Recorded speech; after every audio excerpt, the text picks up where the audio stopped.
that the court reporter can see it. But you need to speak pretty loudly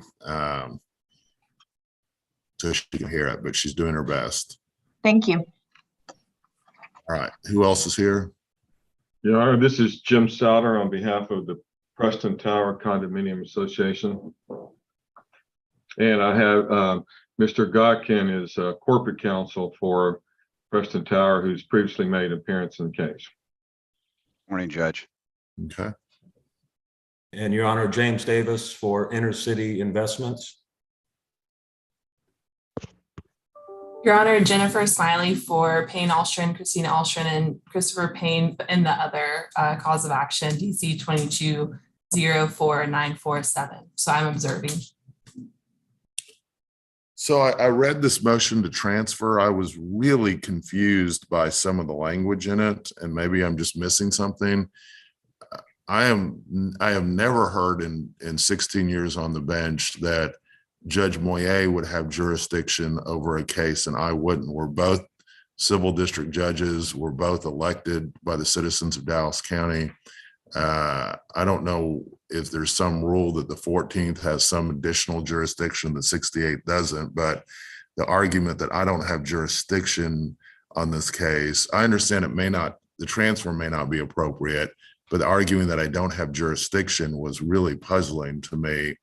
So Mr. Lang, why don't you kind of explain why the 68th wouldn't have jurisdiction and the 14th would have jurisdiction? Is there something in our enabling statute that makes it as different?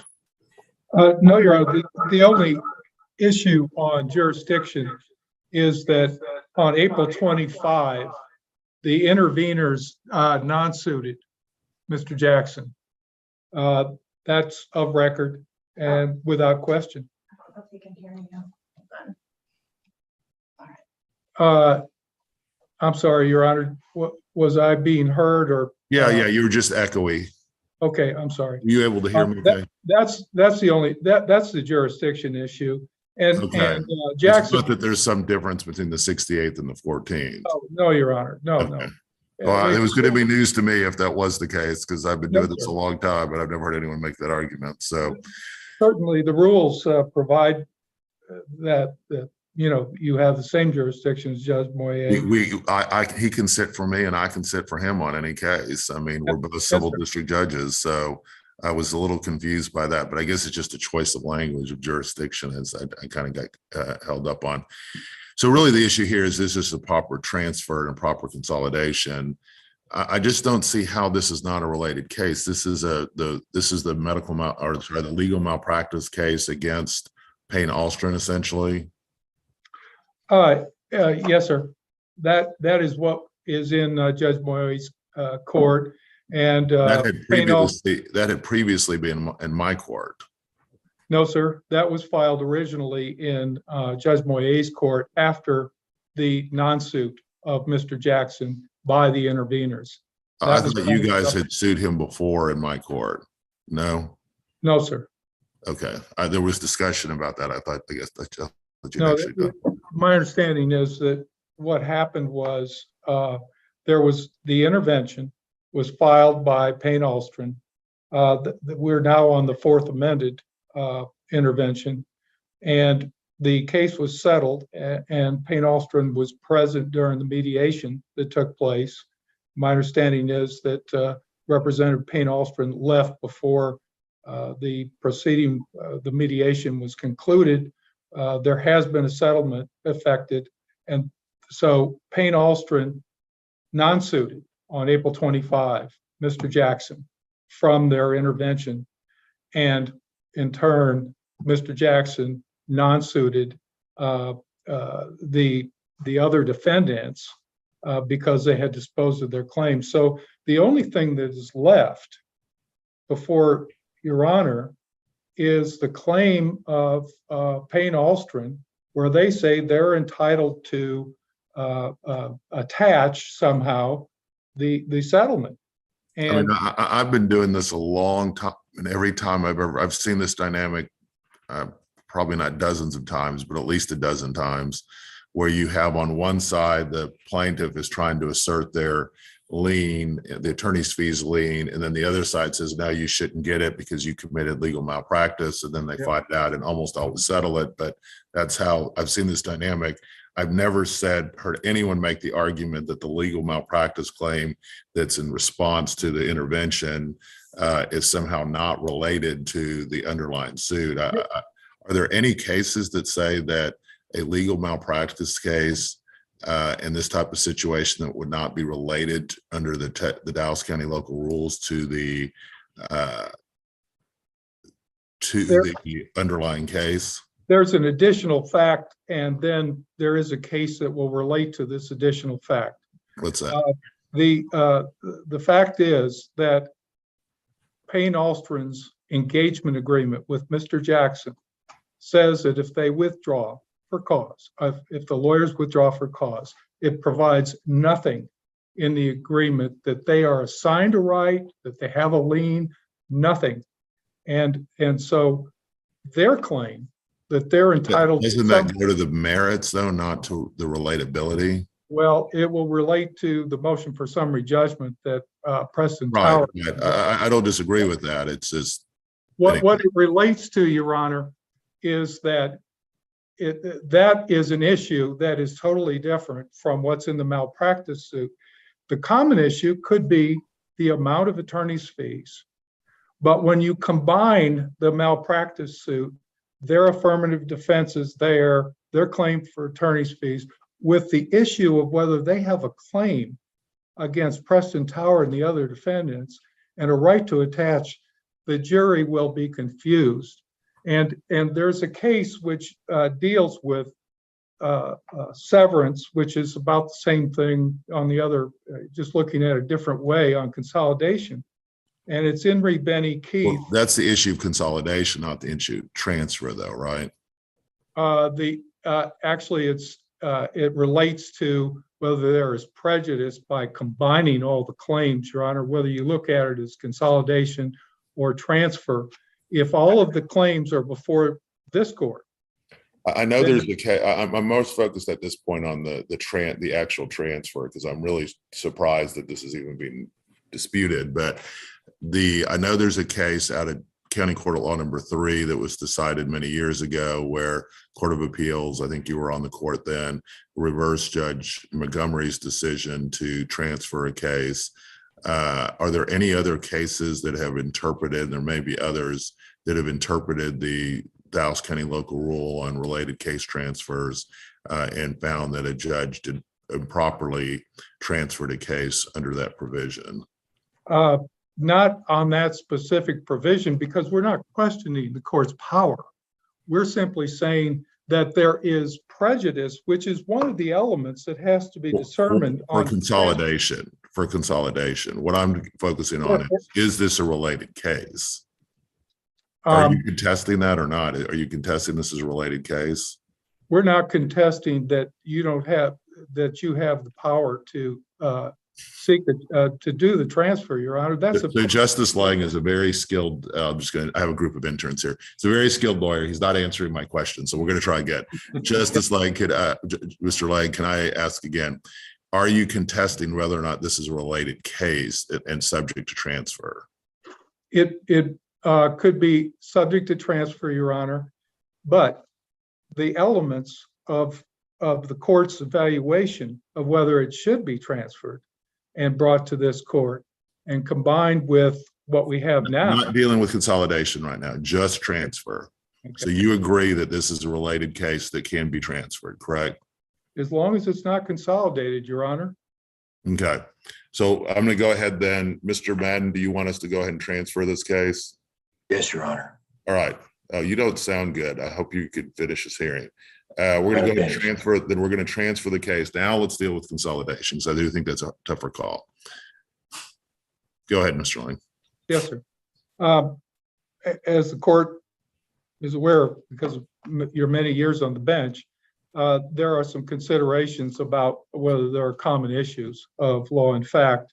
And there are some common issues, as I already indicated, obviously on the amount of fees that they may be entitled to. The ultimate issue is whether there is prejudice to Mr. Jackson or any other party. And that ultimate So, issue. so Mr. Lang, would it be on the consolidation issue, all that's left, as I understand it, after the settlement is the intervener's claim for fees. That's all that's left of the original case, correct? There's nothing else left. No, well, add to that, Your Honor, the claim that they're asserting Mhm. to get something out of the settlement. So they have no right to that under their engagement agreement, which everybody cited. I'm just saying what claims still are left at this moment is the intervener's claim for lien. That would be it. That's would all be that's it. left. Okay, there's no other claims that I thought that was it, but I wanted to make sure. Okay. But very importantly, Your Honor, is the fact that they are claiming that they can hold up this settlement because they want to take an interest in the settlement. They've also asserted these claims directly against Preston Tower and the other defendants. So putting all these issues together will confuse. Mr. Lang, I agree that it does get more complicated because, as I understand it, they're only asserting this against, and maybe Mr. Madden will be the better person to ask. The only claims they're asserting for fees are against Preston Hollow and not against Mr. Jackson. Is that right? That's correct, because Jackson is non-suited, Your Honor. They have not. No. I don't know how well if I could finish, counsel. Yeah, go ahead. I thought the judge asked me a question. I thought he said, "Is that right, Mr. Madden?" Okay, yeah, And well, I'm it's sorry. That was my emphatically fault. That's my fault. I was being unclear. So, Mr. Lang, go ahead. Wrong. What you were saying. The claim that is left can't be against Jackson because they non-suited him. They have not gone out and brought him back into the lawsuit. Due process. That's very, very straightforward. And the fact that they may assert something or say something in their fourth intervention, the third intervention after he was out, doesn't have any effect on Mr. Jackson because he's not in the case. So their claim is directly against Preston Tower and the other defendants. They can talk all day long, if they like, about how they're claiming something in this case in the 68th court against Mr. Jackson, but he is not in the case anymore. They let him out. So it's the defendants and Payne Alstron that are at odds at this point on the attorney's fees and what their claim, what their right may be, if any, to hold up this settlement to throw sand in the wheels. All right, Mr. Madden, go ahead and respond just to the issue of consolidation. Yeah, because I don't know if this is intentional or ignorance. Okay. But Your Honor had the factual scenario correct. That Payne Alstron filed an intervention after they withdrew to protect their fees and put everybody on notice. You got to speak up, Mr. Madden. The event that gives rise to the claims against the association that are still pending in the 68th are what happened on May the 9th. And under Huddy Cut, we say we have an interest in the attorney's fees under the agreement. It's contingent on what you determine to be those attorney's fees are and on a successful conclusion of the litigation, which was the settlement, which didn't occur till May 9th. That's the subject of the basic claim against the association. What are we asking it to consolidate it with? The case you just transferred from Judge Moyer's court. That case was filed in the dead of the night without notice, without a 108 certification. And they come to this court with an argument about jurisdiction, which is just silly, to hide the fact they filed a case for malpractice in the dead of night, didn't tell anybody until we came to trial the last time. So we said, Judge, we're going to move, transfer, and consolidate. Ms. LaBeouf said, oh, we don't even think it is. And Your Honor, you said it clearly is, and it's coming back. Go get a trial date. She says it's going to take a year to try this case because we're going to have all these malpractice and all these experts. I said, Judge, we're going to counterclaim for our fees back in the Jackson case, and we're going to be ready to go. And we all came back and agreed to next Tuesday. The case we want to consolidate is a malpractice case that we filed a timely counterclaim, early answer, provided our initial disclosures and designated our expert, Bruce Campbell. So the case you're trying to consolidate is exactly what you think you're trying to consolidate. The dispute. Jackson, you owe us this fee. Jackson says, no, you malpracticed me. We want to consolidate it with the same claim that you assigned a portion of that fee and the association is still liable, and the association is liable only when they purported to cut us out of the settlement. Justice Lang is wrong when he's saying we're seeking a portion of the settlement. We have a claim against the association saying you didn't settle our claim because we retained an interest in those attorney's fees under the agreement. Now, we're seeking a lien. We intend to file for protection against Jackson that relate to his proceeds under the settlement agreement, or his or to try to protect our interest in our lien. Mr. Mann, what I guess I'm unclear on is, I know you have a claim for fees against the association. Is there a pending cause of action in either of these lawsuits directly against Mr. Jackson? Absolutely. And it's Mr. Jackson as a trustee, because that was a client. That Okay, right. counterclaim's been filed. But he We said filed- he said you non-suited it, No, we non-suited it in your case, which again is. but not in the other case. Not in the other. No, immediately when we found out about it, Judge. I get it. I get it. We got served with it. We filed an answer. Then following week, the counterclaim the following week disclosed our expert and are ready to go to trial on that whole case. All just right. like we told you. That's the one issue I needed to deal with. I'm consolidating these cases. So now the issue is the trial setting for next week. Mr. Ben, you can't go to trial. You have COVID. Judge, if I have no symptoms on Monday, the CDC says I'm there. I'm not letting you go to trial on Monday. You sound like you have symptoms to me, but I'm not going to let you guys. Look, Judge, have you ever had a bad cold? That's what this is. Well, sorry, you're Dallas County. You're not going to trial. So, Judge, we have brand new claims. You'll have to- I just said you're not going to trial. So, Okay, let's figure out what.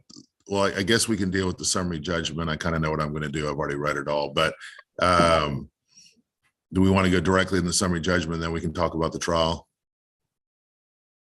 Okay. Again, Your Honor, I'm at your leisure. All right, let's do the summary judgment and then remind me at the end that we're going to talk about the trial. So we're going to go now into the summary judgment. Who wants to argue that? Your Honor, this is Jim Souter on behalf of Preston Tower. Okay. And it's our motion for summary judgment. So, Your Honor, when this motion was filed, it was the second amended petition that was on file at the time and subsequently set for hearing. So now there has been a motion for leave to file a third amended petition, and then a fourth amended petition an intervention was filed last Friday. How have they changed from the second to the third to the fourth? Your Honor, I think the biggest thing is that one of the more noticeable things is that the second amendment petition argued that there was liability on behalf of the association through some notion of breach of contract, theory of recovery under 38001, attorney's fees that might be awarded under TUCA, and breach of the agreement under Section 16 of the declarations. Now, each of those require the plaintiff to be the actual party to the litigation, as opposed to someone that's seeking to recover on some tertiary basis. So those things have been removed from the fourth amendment petition. Now, the request for declaratory relief in the second amendment petition was a little bit unclear as to what it was asking for, but there was a request for declaratory relief. I think conceptually or conclusory, the idea was seeking some sort of declaration of liability on behalf of the association. Well, the declaratory judgment request has now been clarified to specifically say that the intervener wants declaration as to three things. One is a declaration that Mr. Jackson owes the fees. Number two is a declaration that the defendants owe those fees. Number three, declaration as to what those fees are. So that is the biggest basis. Now, I will say also that that there's a sort of a new nuance to the claim, and that is that in the Fourth Amendment petition filed last Friday, the intervener's petition, that is, the argument is that somehow Mr. Jackson's conduct constituted a constructive termination of the fee agreement. And because that constructive termination of the fee agreement preceded the motion for to withdraw as counsel, then that invokes a different provision within the fee agreement, allowing the Payne Tower, Payne Alston firm to retain some sort of interest in whatever the outcome is. So those are the biggest things that were changed between the Second Amendment petition where we are as of last Friday. Okay, response? Well, All of these claims arose on May 9th, Judge. So again, I know what your scheduling order is. I know we were down there getting ready to trial. I know you were enforcing a scheduling order with all your rulings on leave to file amendments. The underlying facts are this: the claim that exists against the association, if it exists at all, is the settlement agreement that occurred in the dead of night, trying to cut out, and then that position that you're out and we don't have notice of a fee and you don't have an assignment. That's the subject of their motion for summary judgment. I think that under any stretch of the imagination, our amended intervention is timely because it relates to a claim that just arose last month. I agree. And have you requested leave on those? Yes, Your Honor. Leave is granted.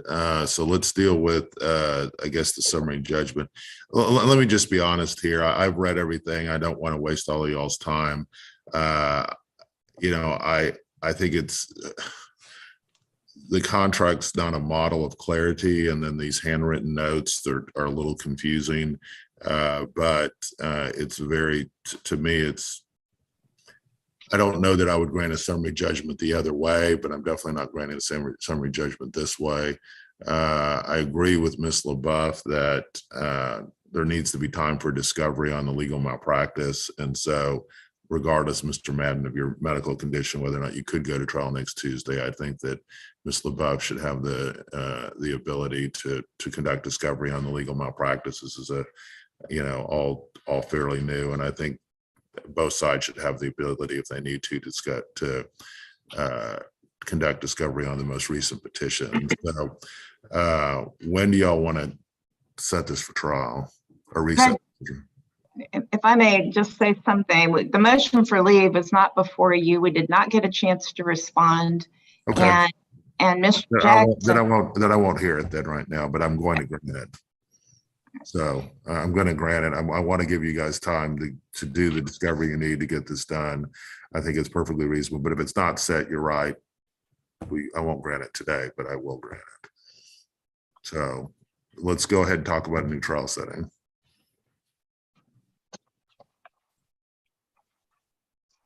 Judge, I'd be anxious to hear from Mr. Jackson's counsel. Well, there's going to have to be discovery. I agree. Experts and expert designations. We have an expert, they have an expert, but there should be some timely and fulsome designations and an opportunity to depose. And so we would suggest, and again, without, we would suggest at least 6 months. Mr. Souter, what are your thoughts? Your Honor, that's possibly fine. I am going to be asking court for some guidance about being here. This is a fee dispute that we're not a part of. I don't agree, Your Honor, that there's. You keep saying that, I keep disagreeing with you. So you can keep saying that over and over again. Yeah, I understand, Your Honor. You made the decision to settle this case when there was an outstanding intervention.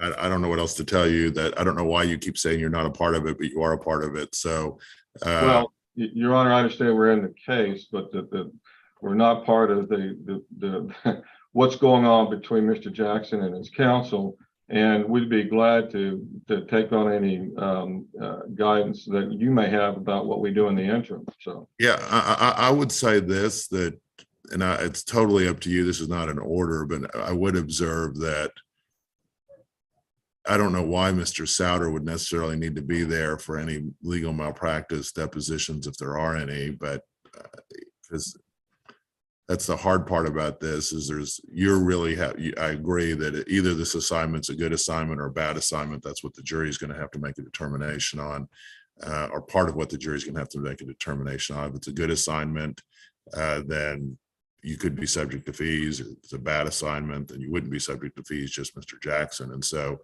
I would see, that issue would be something that, would be a predicate question to the issue of who's included exactly in the charge, but for responsibility on fees. But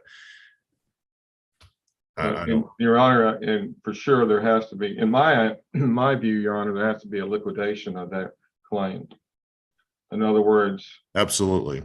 What are the reasonable and necessary attorney's fees? Absolutely. but in the interim between there and now, again, if there's some guidance that would alleviate anybody needing to have Preston Tire going forward, we would appreciate that guidance. And but yes, because we're incurring fees on this situation that's between these parties, and I know it's a very tense situation to say the least, but nonetheless, we're here to do what we have to do, Your Honor, but we're just looking for some guidance on that. Well, what do you think in terms of, I could see Mr. Souter, you could take in the position, because you are, when it comes to the dispute between the two of them about whether or not there was legal malpractice, you are kind of not involved. I don't think you guys are really involved in that. So if you want a quicker trial setting to try to get this over with, I wouldn't necessarily be opposed to that. I mean, I'm not saying next week, because I do think there needs to be some discovery, but it would be very limited discovery. So Are you talking about a bifurcated trial? Because no, I'm not talking about that. I'm just talking about Mr. Souter. I want to get his position on when the trial should occur. Yeah. Well, Your Honor, without engaging Ms. LaBeouf or Mr. Madden, and knowing that this is going to be, I guess, filled with depositions and so forth, I couldn't say let's do it in 2 months. I don't think neither of these attorneys would agree with that. I would like it sooner than later, but really, can we set aside? Can there be some way that Preston Tire does not have to engage in that sort of thing if we're waiting for the outcome of the case to figure out whether what the amount is, if there is any amount, and B, to determine whether or not the assignment is appropriate or not. So it just doesn't seem like, because that, I believe it's a legal issue, Your Honor. I don't know, maybe the jury will need to decide that, but can we find some way to set aside Preston Tire's engagement? And by the way, that would also include ICI. They're also a settling party. So I hope I'm not speaking out of turn for Mr. Davis, but to set us Mr. Davis, do you have an opinion on when the trial setting should be?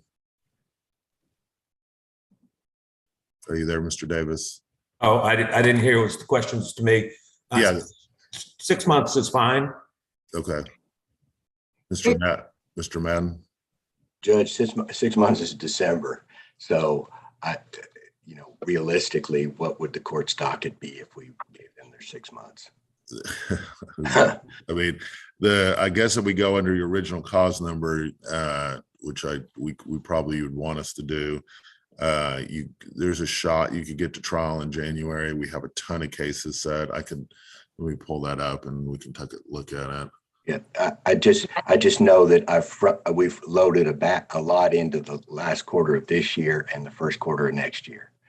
So. But the problem with the combination of these is that Payne Austrin has told you they have to prove the underlying case in order to get to their claim for fees against Thompson Co's client and Mr. Davis's client. So again, we're going to have a very complicated jury charge and a complicated and confusing mess of the underlying case, their claims against Preston Tower and ICI, and now nobody's pled ambiguity as to this fee agreement to submit to the jury the assignment.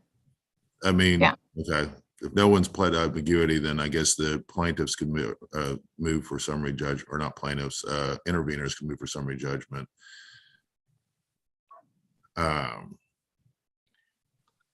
And Judge, we'll consider that. I thought you were just talking about trial date. I'm just talking about trial dates at this point. So, And Judge, if I haven't. Apologize. But in terms of the court's calendar, I just wanted to advise the court that Ms. Alstron and I are specially set in San Antonio on a case from 2007. oh, wow, okay. And that is for the week of January 12th. So that'll be a 2 or 3 week case.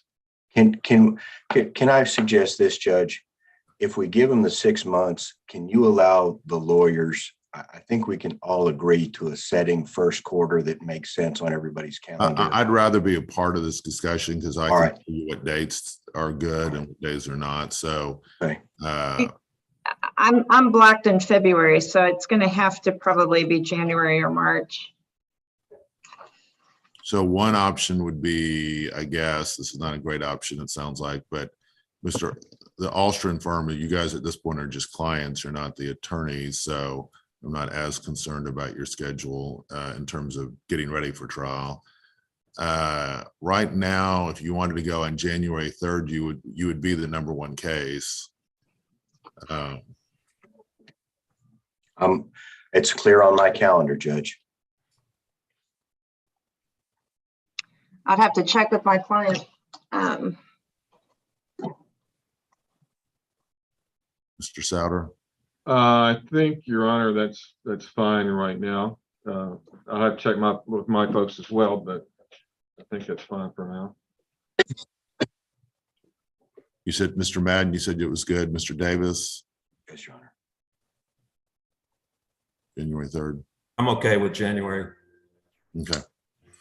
All right, we'll go ahead and reset this to January 3rd. If there's a problem, let me know. Anything else we need to chat about today? No, Your Honor. Thank you. Hope you feel better, Mr. Madden. Appreciate it. Mr. Davis, Your Honor. anything else, Thank Mr. you. Lang, Mr. No, Souter? sir. Thank you very much. Okay. All right. Good luck, guys. And I'm going to order you back to mediation again on this issue. So, but I don't want to do it prematurely. So when would you like to go back to mediation, with who? We have pretty well educated here. That's right. Let me. Okay.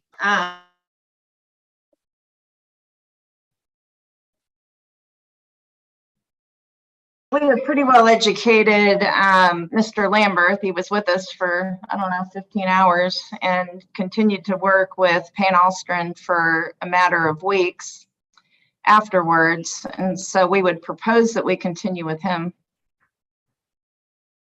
Mr. Madden, what is your position on that? We'd have no objection to that, Judge. When would be a good time to mediate this? Again, at Mr. Jackson and his counsel's convenience. Okay. I would imagine we could do it in July. Okay. So Rhonda, let's order. And what's the guy's name again? Brad Lambert, and actually, if you'll give us till August 5th, Judge, because of July trial schedules. But We'll just say 60 days. We'll give you 60 days Right. to mediate, and that should give you hopefully enough time. So Rhonda, go ahead and reset this for January 3rd. Go ahead and do a new mediation order, ordering this case to mediation within the next 60 days with Greg Lambert. Also, Mr. Madden, get me an order that reflects all my rulings today. Share those with Ms. LaBeouf and Ms. Souter and Mr. Davis. Make sure that at the beginning of the order, it says that this was heard on June 17, 2022. And anything else we need to chat about, guys? I'll do it. All right.